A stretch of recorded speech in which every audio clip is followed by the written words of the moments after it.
اللہ کو دھوکہ نہیں دے سکتے ہیں، اللہ بھی چال چلتے ہیں، اگر ہم یہ چال چلتے ہیں تو اللہ بھی چال چلتے ہیں۔ اس لیے آپ کا دل جہاں مطمئن کرتا ہے، جس ادارے کو، جس مدرسے کو، جس آدمی کو آپ کا دل مطمئن کرتا ہے، آپ دیجیے۔ زکوٰۃ نکالنے سے جو ہمارے پاس 100 روپیہ ہے، اگر ہم نے 2.5 روپیہ نکالا، 200 روپیہ ہے ہم نے 5 روپیہ نکالا، 400 روپیہ ہے ہم نے 10 روپیہ نکالا، تو وہ 10 روپیہ ہمارے بقیہ 400 روپیے کو کیا کر دے گا؟ پاک کر دیتا ہے۔ زکوٰۃ نکالنے سے اللہ یمحق اللہ الربا ویربی الصدقات، کہ اللہ سود کو منع کرتا ہے اور زکوٰۃ کے حکم دیتا ہے۔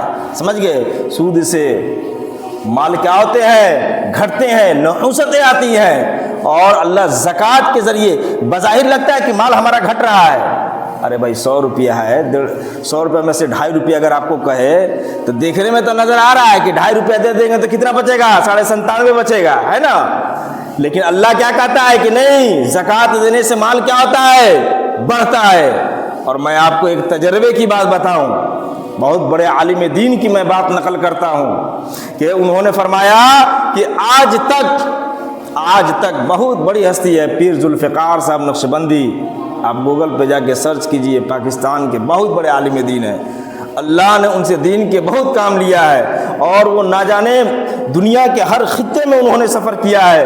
وہ اپنی تجربات کو، اپنی مشاہدات کو بیان کرتے ہیں کہ میں نے آج تک کبھی بھی کسی جگہ بھی میں نے زکوٰۃ دینے والے کو روڈ پر میں نے مانگتے ہوئے اور فقیر ہوتے ہوئے میں نے نہیں دیکھا ہے۔ ہاں وہ لوگ فقیر ہو جاتے ہیں جن کے اوپر زکوٰۃ واجب ہے، لیکن وہ زکوٰۃ نہیں دیتے ہیں، اللہ انہیں روڈ پر لا کر کھڑا کر دیتا ہے۔ لیکن جو لوگ زکوٰۃ دیتے ہیں اللہ کے نام پر، اپنے مال کو، اپنی جان کو، اپنے روپیے کو، اپنے پیسے کو اللہ کے راستے میں لٹاتے ہیں، دیتے ہیں، اللہ کبھی انہیں ضائع نہیں کرتے ہیں۔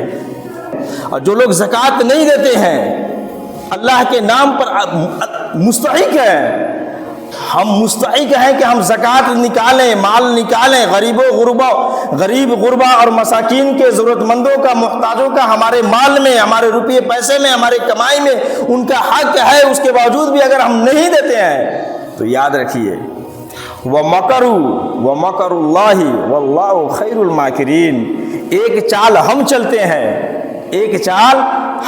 ہیں اور ایک چال اللہ چلتا ہے۔ سمجھ گئے؟ ایک پاسا ہم کھیلتے ہیں اور ایک پاسا اللہ کھیلتے ہیں۔ وَمَكَرُوا اللَّهِ وَاللَّهُ خَيْرُ الْمَاكِرِينَ، اور اللہ کے پاسا، اللہ کے چال بہت ہی بہترین چال ہوتی ہے۔ اللہ جب پکڑ پر آتے ہیں، آپ مستحق ہیں، نہیں دے رہے ہیں، اللہ نکلوائے گا، آپ سے نکلوائے گا، زبردستی نکلوائے گا، اور آپ دینے پر مجبور ہو جائیے گا۔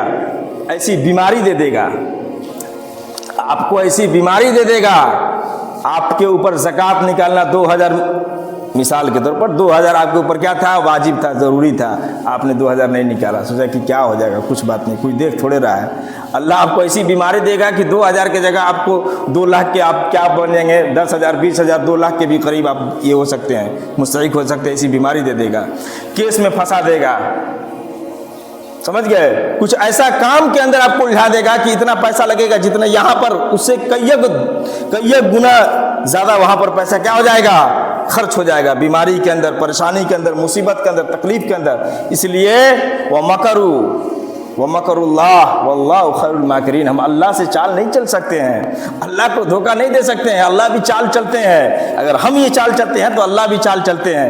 اس لیے اپنی زکوٰۃ کے رقم کو ہم امانت داری کے ساتھ ہم لوگ نکالے، اور صدقۃ الفطر کو نماز عید الفطر کے ادائیگی سے قبل اپنی جان کی حفاظت کے لیے، اپنی مال کی حفاظت کے لیے، اپنے گھر بار کی حفاظت کے لیے، اپنے اولاد کی حفاظت کے لیے صدقۃ الفطر کو نکالے، اور غریب غربا کو عید الفطر کی نماز کی ادائیگی سے قبل ان کو پہنچا دے پہلے، تاکہ ہماری خوشی میں وہ بھی اپنی خوشی کو وہ شامل کر سکے، اور ہماری خوشی کے ساتھ وہ لوگ بھی عید الفطر کو وہ خوشی کے ساتھ منا سکے۔